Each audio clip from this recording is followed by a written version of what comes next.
Louie Varland is set to make his debut at Yankee Stadium Wednesday afternoon. What to expect from one of the Twins' top pitching prospects. A wonderful story, a homegrown Twin on Wednesday afternoon, and previewing this entire doubleheader. It's all coming up on today's episode of Locked On Twins. You are Locked On Twins, your daily Minnesota Twins podcast. Part of the Locked On Podcast Network, your team every day.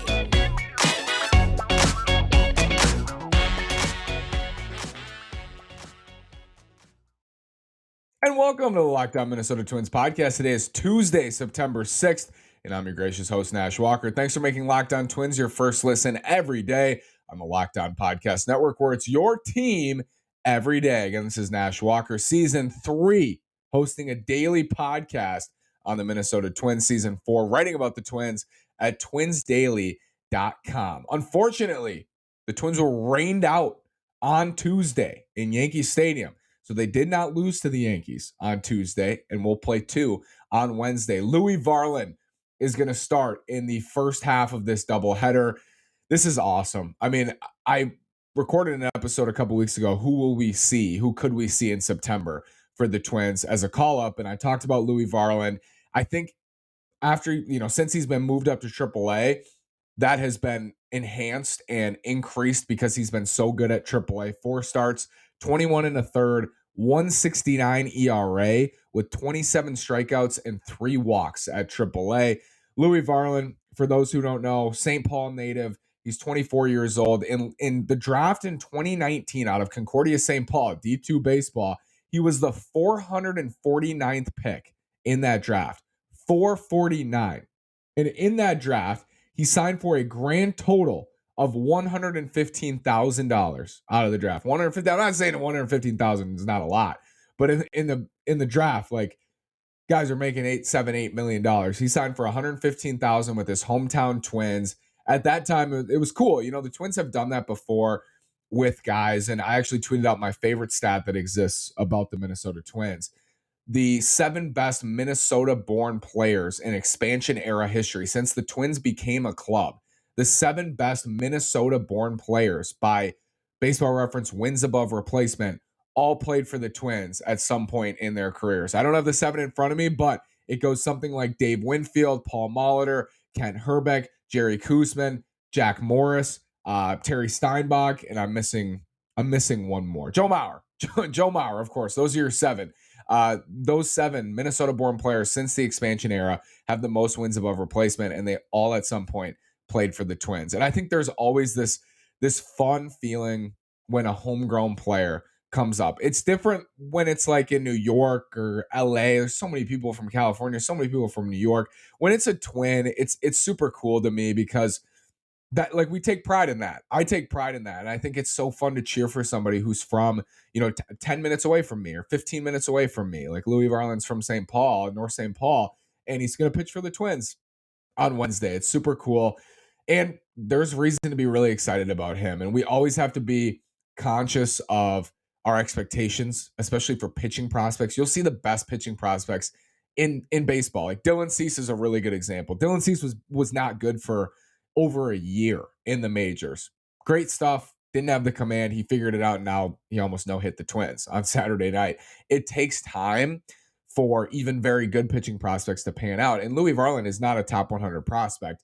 I think I had him. I was definitely higher on him than most. I think I had him 6th or 7th maybe in my Twins prospect rankings. He's the 2nd best pitching prospect in the system behind Simeon Woods Richardson at this point. And it's pretty close because Varland's here. He's ready to go. And overall this year at Wichita and St. Paul, 24 games, 23 starts, 126 and 1/3 innings, a 3.06 ERA, over 10 strikeouts per 9 innings, and 3 walks per 9. So with Varland, here's what you're going to see. And I had Aram Layton on the show a couple months ago talking about Twins prospects for a Prospect Friday. And I didn't even bring up Louie.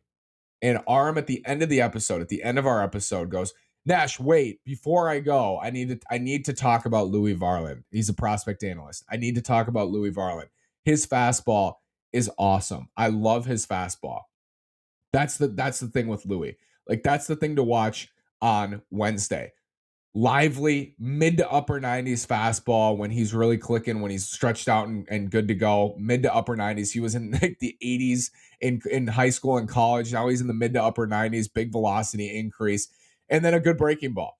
I think the pros with Louie Varland, I think he's going to be really tough on right-handed hitters. I think his fastball up and in, slider down and away is going to be tough. It's going to be tough for righties. And I think you might see that a little bit even on Wednesday, like maybe hints of it. I'm not expecting him to go out there and give you 5 shutout innings or 6 shutout innings. I think you'll see some of why the Twins are excited, why a lot of Twins fans are excited about Louie Varland, because the stuff is there. And it starts with stuff. I always talk about that. It starts with stuff. If you don't have the stuff, it's an uphill battle. And he has the stuff. He's got a really good fastball with a ton of ride up in the zone. That's where he gets his swings and misses. You know, the strikeout numbers are great. He's going to get swings and misses at the top of the zone. That sets up the breaking ball. And last year, the Twins minor league pitcher of the year, he was incredible across both A levels. Over 100 innings, 2.10 ERA, strikeouts per 9 up over 12.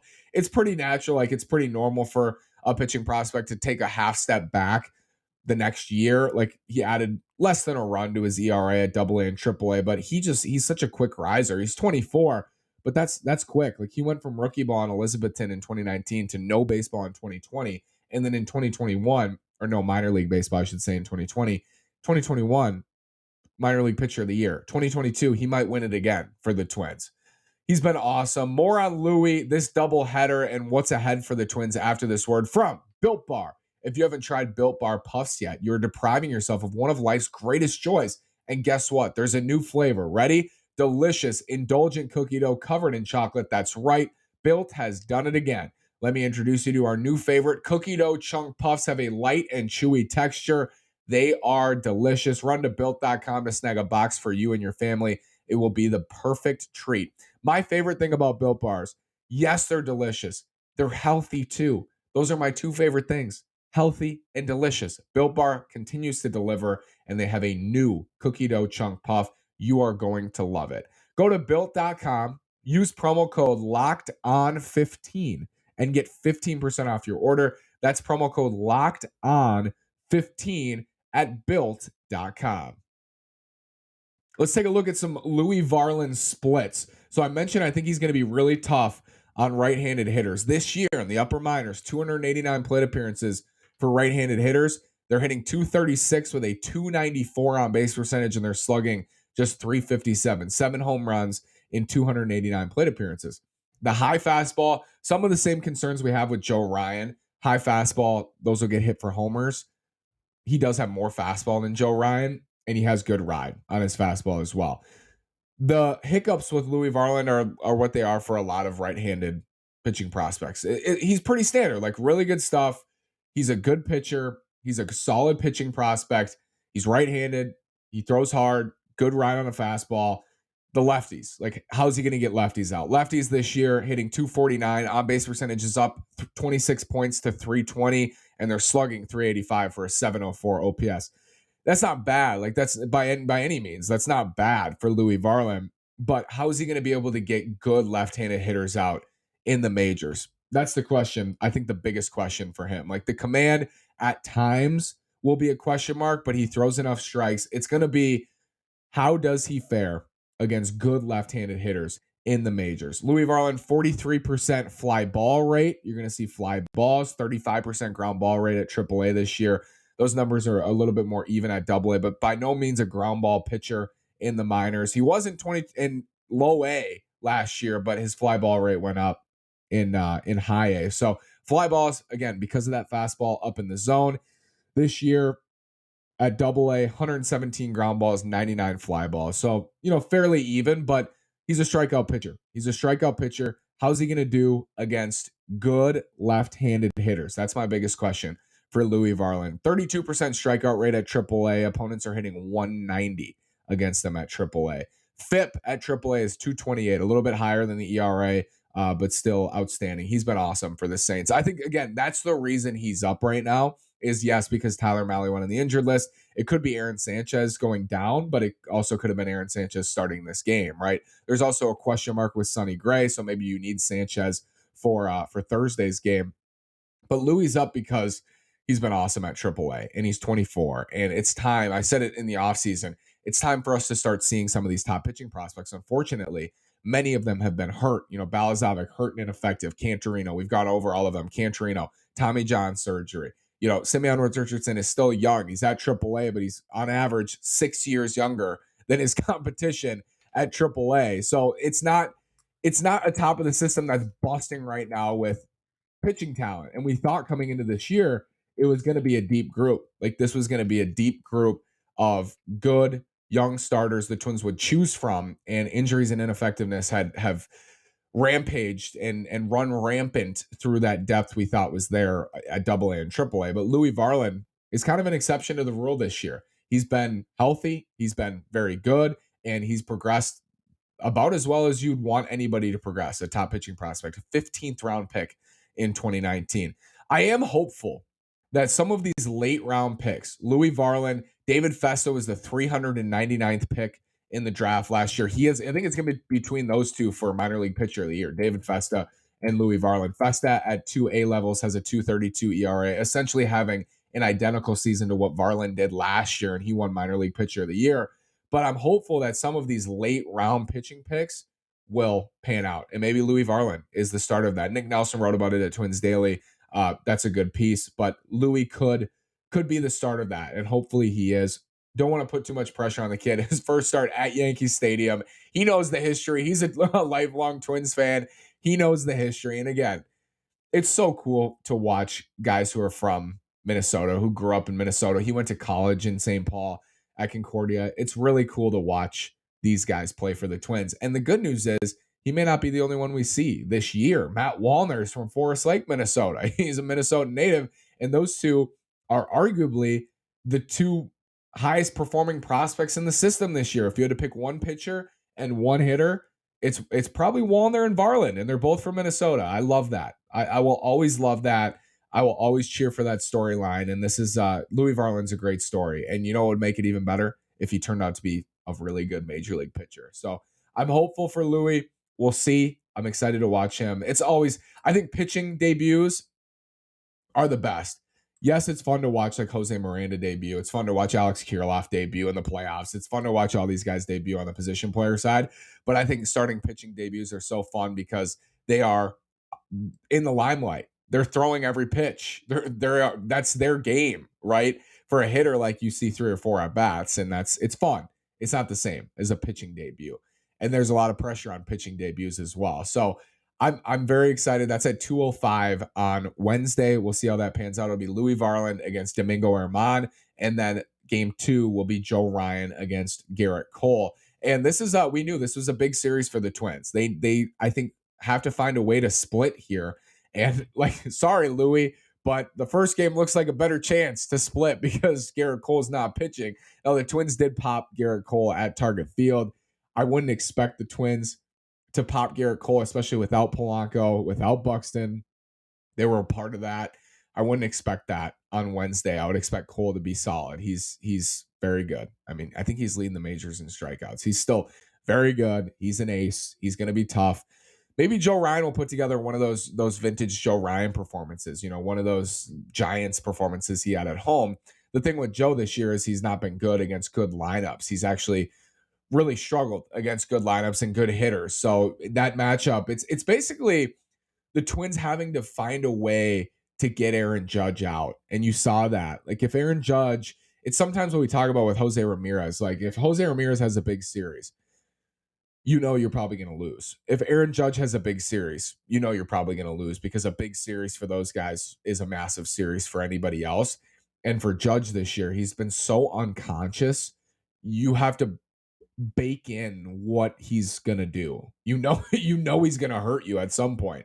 The over/under on his home runs in this series was 2.5 because that's what it's been all year in every 4-game series. He's got 54 homers this year. I would put it at 2.5 for the series. He has 1. If you can keep him under 2, like if he only hits 1 homer in this series, I think the Twins have a good chance to split because the rest of the Yankees lineup is scuffling or hurt. Rizzo's on the IL. Benintendi's out. LeMahieu sat game 1 of this series, but he hasn't had a great year. Just Giancarlo Stanton has not had a great year. He's struggled since he's come off the injury list. You saw him hopping around on Monday. It's not a scary lineup. Like Josh Donaldson's been below average. You can't have Marwin Gonzalez hitting home runs and Isaiah Kiner-Falefa hitting home runs. That's not what they do. I trust, though, that over a larger sample, even if that sample is only 4 games, that Marwin's not going to beat you. IKF's not going to beat you. These guys, they're not going to beat you generally. If you can get Aaron Judge, it's such a big if. It's the biggest if in the history of ifs. If you can get Aaron Judge, you're going to be okay. And it starts with Louie and Joe. On the offensive side, I do think they'll have opportunities to score against Domingo Germán. Hittable. He's been solid. It hasn't been a pitching problem for the Yankees. That's not why they're struggling. It's been an offense problem. So if you can win some lower scoring games, like the Yankees won 5-2 in the opener, if you can win games like that, you're going to have a much better chance to win because this offense hasn't proven outside of Judge that they're going to whoop up on anybody since basically June. Domingo Germán over his last 4 starts, or we can go back to like his 6 starts. This is the start of August. Domingo Germán has been very good, and his ERA to start the year was poor, but 2.18 ERA in his last 7 starts since August 1st. 374 FIP, though, fielding independent pitching. Not going to strike out a bunch of guys. He's got 23 strikeouts and 41 in the third. Sinker, kind of like Tyone, a little bit like Tyone, and the Twins got to him. So I'm hopeful the Twins can get to Domingo Germán. I say these things about the offense, and I'm hopeful because the offense is still talented, but unless and until they start getting guys back, they need Polo back. I think Polo is such an integral part of this group, not just because of what he does, but because he's a switch hitter and they need his left-handed power and they need him in the lineup. And he's had kind of a down year, and that is a big storyline for me because he's integral. You look at their top 4. Every one of those 4 is super important. Correa, Buxton, Arise, and Polanco. And for too many times this year, they haven't had all 4 intact. They haven't had the all 4 clicking together. But when they have, and actually when the Twins played the Yankees at Target Field, in that time stretch, like in that 9-game stretch against the AL East, Buxton was crushing. Arise was crushing. Correa was crushing. Polo was doing his thing, and you saw this incredible offense explode against Garrett Cole, one of the best pitchers in baseball. That's what they're capable of doing, and they went 5-4 in that 9-game stretch when they had Chichi Gonzalez and Devin Smeltzer starting in their rotation because Sonny Gray was out and Joe Ryan had COVID, and it was just a huge mess. They still found a way because those guys were clicking together. So unless and until you can get Polo back, get Buck back, get them working together, you get Louie going because he can be so good. It's hard to watch him struggle like this because he can be so good, and he's had such an excellent year. You get those guys going again, then I'm hopeful about the offense down the stretch. We got 4 full weeks left of the season. We got so much baseball to play. They have 8 games left against Cleveland. The runway starts now, and I think that's why there's hope here. I also think it's just going to be hard for them to do it without their cogs, without their guys. Like, they need their guys back. I'm hopeful Polo will be back after the 10 days. It's coming up. What's today? September, what did I say? The 6th, the 10th, I think he's eligible. I'm hopeful they start getting these guys back and they can get more into a groove offensively. But until then, you have to weather the storm. We always talk about that. Weather the storm, limit the damage, find a way. Louie Varland is debuting. Really excited. Really excited. This was a highlight of last year, like seeing Joe Ryan debut, Bailey Ober debut, Griffin Jack's debut. Such a highlight of last year in a lost season.